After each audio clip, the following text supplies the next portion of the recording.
Vous retrouvez à travers cette nouvelle présentation du journal universitaire dont j'ai le réel plaisir de vous la présenter. C'est un grand plaisir, mesdames et messieurs. Bienvenue. Débutons cette édition par la double cérémonie de collation des grades de clôture de l'année académique 2022-2023 à l'Université libre de Kinshasa, ILK en sigle. Au total, 192 lauréats ont été conférés le grade académique par le recteur de cet établissement universitaire, professeur Jean-Lucien Kitima. Cette activité a eu lieu au sein de l'ILK Kinshasa le week-end dernier. Regardez.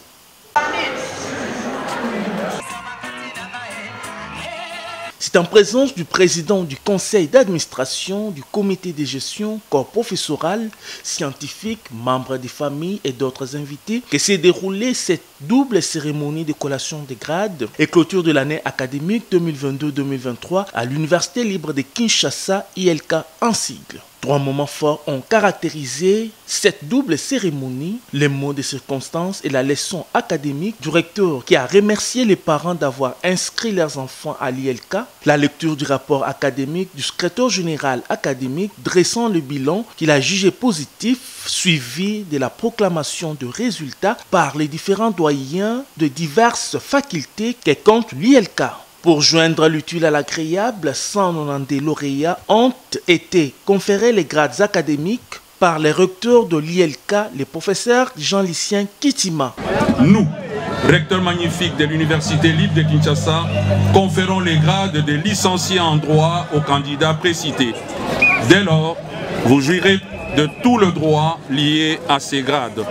En foi de quoi, le présent grade vous est conféré pour servir et faire valoir ce que de droit. Il faut signaler qu'au cours de cette double cérémonie, Jacques Moudipangou, président des étudiants de l'ILK, a remercié les comités de gestion et parents pour les efforts fournis tout au long de cette année qui vient de s'achever. Nous tenons d'emblée à remercier l'Éternel Dieu Tout-Puissant qui, par sa volonté, a permis la circonstance de ce jour, clôturant les longs périples et qui nous réunit.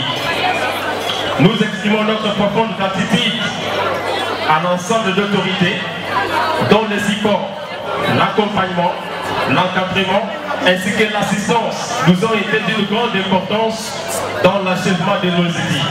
Il serait ingrat de notre part de taire les éloges dus aux enseignants, même ceux du primaire qui n'ont ménagé pratiquement aucun effort pour donner ce qu'ont appris au dépens d'une vie de rêve.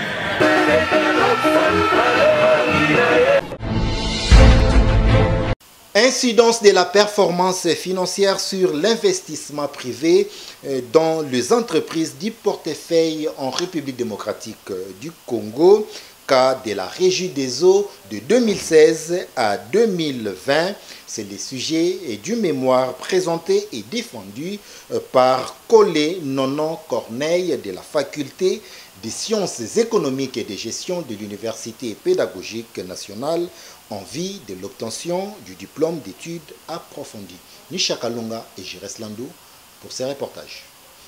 L'impétrant Colé Nonon Corneille a obtenu son diplôme d'études approfondies en sciences de gestion, option comptabilité et audit, orientation économie publique, avec la mention grande distinction. Grande distinction, c'est la mention qu'a obtenue Colé Nonon Corneille après débat et délibération par les membres du jury à huis clos pour l'obtention du diplôme d'études approfondies en sciences économiques et de gestion de l'Université pédagogique nationale intitulé « Incidence de la performance financière sur l'investissement dans les entreprises du portefeuille en République démocratique du Congo », cas de la Régie des eaux de 2016 à 2020. Défendant avec brio, l'impétrant a présenté plusieurs suggestions tendant à renforcer la performance financière au sein de la Régie des eaux en ces termes.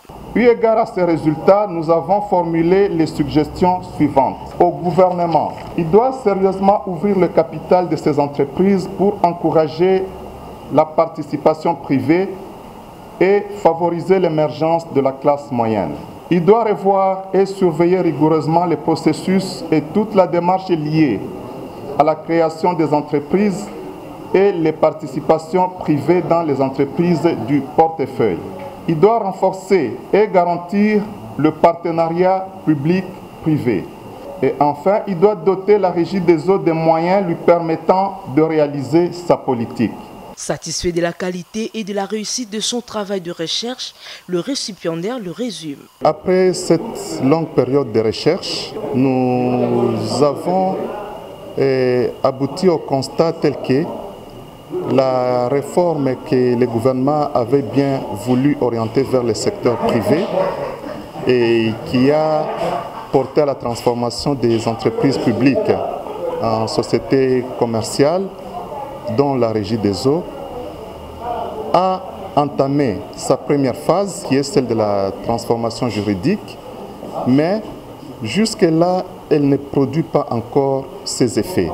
Cela nous a amené à des conclusions selon lesquelles, bien que l'État ayant bien voulu que le secteur privé puisse venir en appui pour la redynamisation des entreprises du portefeuille, cela reste encore difficile, voire hypothétique, compte tenu du mode de gestion qui est adopté dans ces entreprises, qui n'encourage pas les investisseurs privés à venir.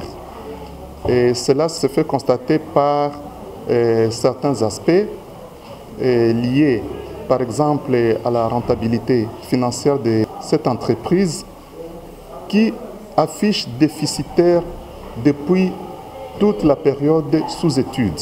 Pour boucler la boucle, l'insigne de l'université lui a été remis pour la jouissance de son diplôme d'études approfondies.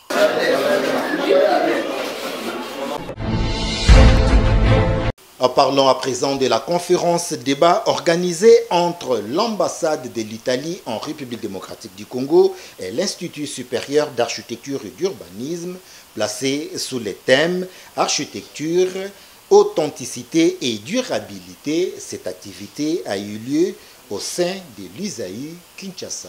Suivez ce reportage. C'est sous le haut patronage de son Excellence Monsieur le ministre de l'Enseignement supérieur et universitaire Moïno Zangi Butondo que l'Institut supérieur d'architecture et d'urbanisme, en partenariat avec l'ambassade de l'Italie en République démocratique du Congo, ont organisé une conférence scientifique axée sur le thème architecture, authenticité et durabilité. Dans leur mot de bienvenue et d'ouverture, le professeur ordinaire René Pourou, directeur général de l'USAID, et l'ambassadeur de l'Italie en République démocratique du Congo ont souligné l'importance de la tenue de cette conférence scientifique. Puis, s'en est suivi de la présentation des sous-thèmes « Ville invisible » animés par le professeur Malio, architecture et authenticité, épinglé par le professeur Tchonza, Kinshasa, ville nostalgique, exposé par le professeur Bay, quelle approche architecture dans les œuvres de l'architecte Palombo, suivi du témoignage du vécu de l'architecte Palombo. Pour sa part, le secrétaire général en charge de la recherche de l'USAID, professeur Liévin Chirali-Roy, est revenu sur les motivations de cette conférence. L'ambassade de l'Italie a contacté l'Institut supérieur d'architecture et d'urbanisme afin que soit organisée une journée scientifique à l'occasion de la 23e semaine de la langue italienne dans le monde. Et donc cette journée était essentiellement axée autour de deux auteurs. Il y a eu un témoignage très fort sur la vie de l'architecte Eugène Palombo dans le cadre justement d'une architecture qui tient compte de l'authenticité en République du Zaïre à l'époque. Notons que quelques prix ont été remis aux lauréats de l'USAID pour leur performance dans une ambiance festive. Rendons-nous à présent dans la province du Kasaï central où l'université de Kananga a organisé avec faste la double cérémonie de collation des grades et clôture de l'année académique 2022-2023 le samedi 21 octobre dernier. Vivez l'ambiance qui a régné lors de cette cérémonie dans cette page magazine que vous propose Georges Dilumbi, notre envoyé spécial depuis Kananga.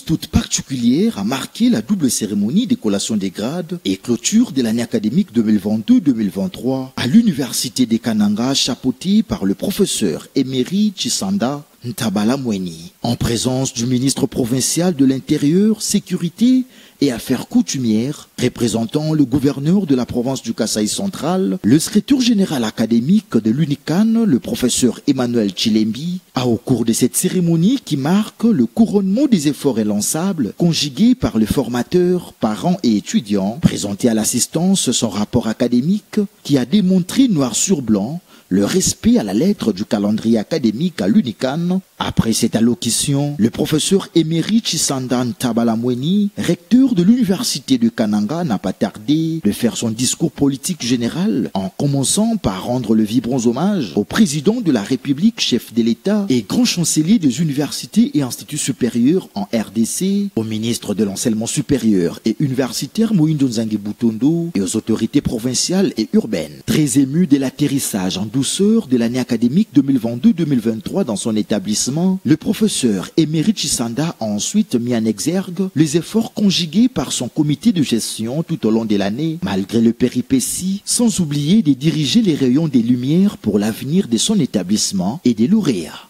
Le nouveau comité de gestion a pu acquérir 3 véhicules payés avec des fonds propres, dont une voiture Jeep Mitsubishi Pajero, une voiture Land Cruiser et un bus Rosa de 32 places assises pour le transport de nos agents. Mais à ces réalisations s'ajoutent les missions directeurs qui a assisté à des colloques internationaux et aux sessions des conseils d'administration des universités du Congo, sans oublier les missions effectuées par les autres membres du comité de gestion sur Kinshasa en rapport avec l'immatriculation des agents, leur mécanisation, leur promotion, etc. Le comité de gestion de l'UNICAN a été l'objet d'accusations mensongères de tout genre auprès des plus hautes instances de la République. Malheureusement, les accusateurs sont tombés dans leur propre piège. Une autre difficulté majeure est l'usage des fonds bordereaux bancaires dans le paiement des frais académiques par nos étudiants qui n'ont pas pitié ni d'eux-mêmes ni de leurs parents.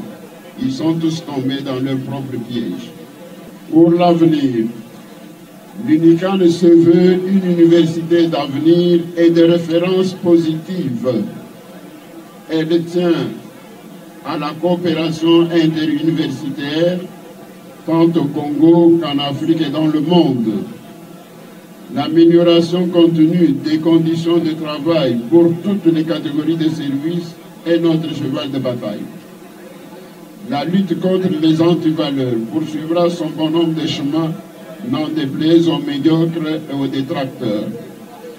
L'année académique 2023-2024 sera une année de grands bouleversements, car l'entrée au campus de Katambayi sera absolument sélective.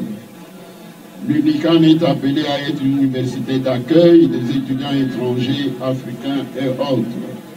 Durant 5 ans, vous avez été formés pour être la lumière du monde. N'oubliez pas que vous êtes l'élite de la nation congolaise. Portez haut l'étendard de l'UNICAN partout où vous serez. Pour lier l'utile à l'agréable, le diplôme des mérites ont été décernés aux membres du comité de gestion de l'université de Kananga par l'association dénommée Jeunesse intellectuelle congolaise au développement. Ceci au regard de prouesses dont ils ont fait montre à la tête de cette institution universitaire. Puis l'heure était au mot des étudiants et la proclamation des résultats par les doyens de faculté. 184, c'est le nombre de lauréats conférés le grades académiques par le recteur de l'université de Kananga et déversé sur le marché d'emploi en première session. Voilà ce qui a conduit le représentant du gouverneur de la province du Kasaï central de déclarer close l'année académique 2022-2023 à l'université de Kananga avec satisfecit. Un nouveau livre dans les bibliothèques congolaises, il s'agit de l'ouvrage du député national Lambert Mende Omalanga Verny, le week-end dernier dans la salle La Perle de Sainte-Anne par le professeur André Mbata, intitulé « Aspect des communautoires des relations belgo-congolaises, paradoxe entre l'utopie des puissances et une responsabilité non assumée ». Georges Dilumbi et Jordan Kabengele, c'est un reportage. Nous vous baptisons ce jour pour que tu contribues à la décriminalisation des relations belgo-congolaises. Nous te baptisons ce jour pour que tu apportes aux Congolais d'aujourd'hui et de demain cette possibilité de repenser les relations que nous avons entretenues depuis longtemps avec notre ancienne métropole et en Belgique et au Congo pour aider chacun de nous à marcher d'un pas nouveau et à instaurer une ère nouvelle de relations plus adultes entre les Congolais et les Belges, les Congolais devenant eux-mêmes les maîtres de leur propre histoire, comme le voulait Patrice Emery Lumumba.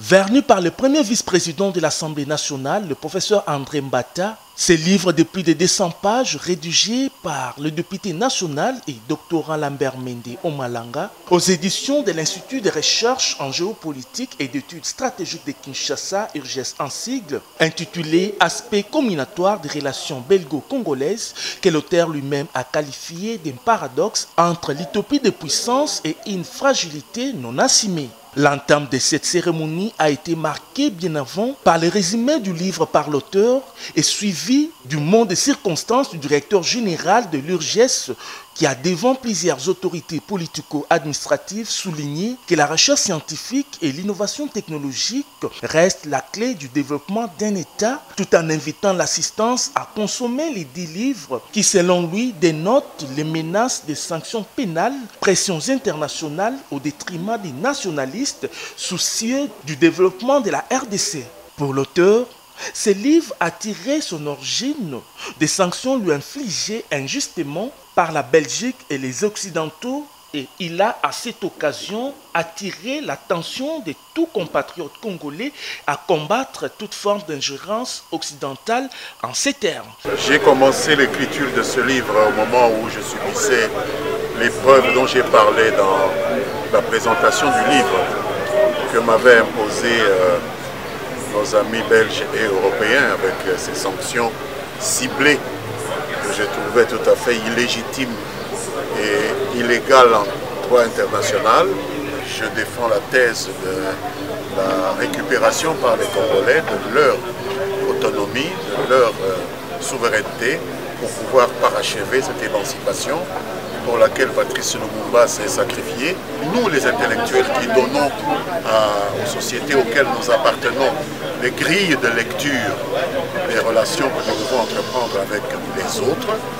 Donc c'est une responsabilité énorme qui n'est pas toujours appréciée à sa juste valeur. Satisfait du contenu et de la qualité du livre, le directeur général de l'URGES, le professeur Kabuita Kabolo Iko, place un mot. Lambert Mende Omalanga est une intelligence extraordinaire de ce pays. Toutes les sociétés du monde ont progressé avec leurs intelligences. Et les hommes autrement intelligents comme Lambert Mende devaient être pour ce pays des monuments, de manière telle que cette intelligence soit partagée avec d'autres intelligences et permettre le progrès de ce pays. Et comme j'ai insisté dans mon allocution, ce n'est que la science qui peut faire avancer ce pays et aider justement à tenir le rendez-vous de la souveraineté et de l'indépendance. Ici est de noter que cette cérémonie a été sanctionnée par la vente dédiée du livre par son auteur.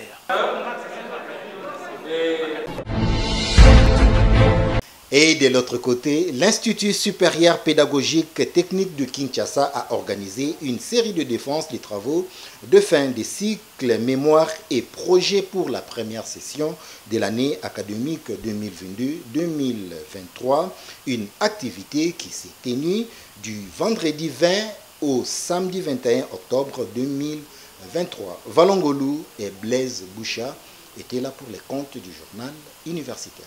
Il suffit pour plus de 150 étudiants finalistes de défendre leurs travaux de fin de cycle, mémoire et projets à l'Institut supérieur pédagogique et technique de Kinshasa que dirige le professeur Albert Kabasele Yenga Yenga. Pour cette première session, il s'agit des étudiants en mécanique, électronique, électricité et informatique qui ont démontré de quoi ils sont capables après leur passage à l'ISPT Kinshasa. Une occasion pour les différents chefs de section de placer un mot concernant ces défenses. C'est vrai, même si on peut dire que le niveau a baissé dans les pays en qualité d'enseignement, mais l'ISPT garde encore son cap.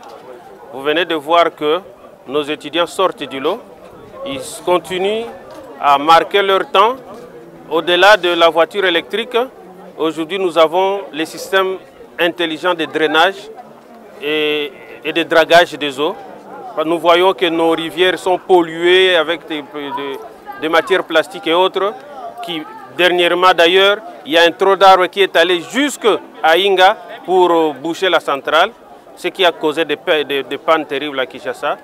Nos étudiants conçoivent des systèmes pour le drainage des eaux, pour le dragage de notre fleuve. Ce sont des histoires extraordinaires qu'il faut venir voir et vivre. Et ça, c'est une fois de plus pour montrer que la pédagogie et la technique, c'est à l'ISPT et nulle part ailleurs. Il y a beaucoup d'érosion. Alors souvent, les érosions surprennent les gens pendant qu'il y a plu, même pas pluie, c'est-à-dire il y a des éboulements de terrain. Alors il y a un étudiant qui a réalisé un système de monitoring du sol. C'est-à-dire pendant ce temps-là, avant ou après ou pendant la pluie, le système peut déjà annoncer des alertes qui peuvent vous permettre de pouvoir prévenir les éboulements ou encore tout ce qui est des formations de la terre. Donc ça, par exemple, c'est un travail très bien fait et l'étudiant a expérimenté ça marché. Débuté depuis le vendredi 20, ces défenses de la première session s'est clôturée le samedi 21 octobre 2023 à la grande satisfaction de tous. Place à la collation des grades. Cosma Longue était derrière la caméra. Mesdames et messieurs, si vous avez aimé cette édition, dites un grand merci au docteur Emmanuel Lema qui a assuré sa réalisation, toujours sous la coordination d'André Mouchongo Machara. Mesdames et messieurs, cette édition est terminée.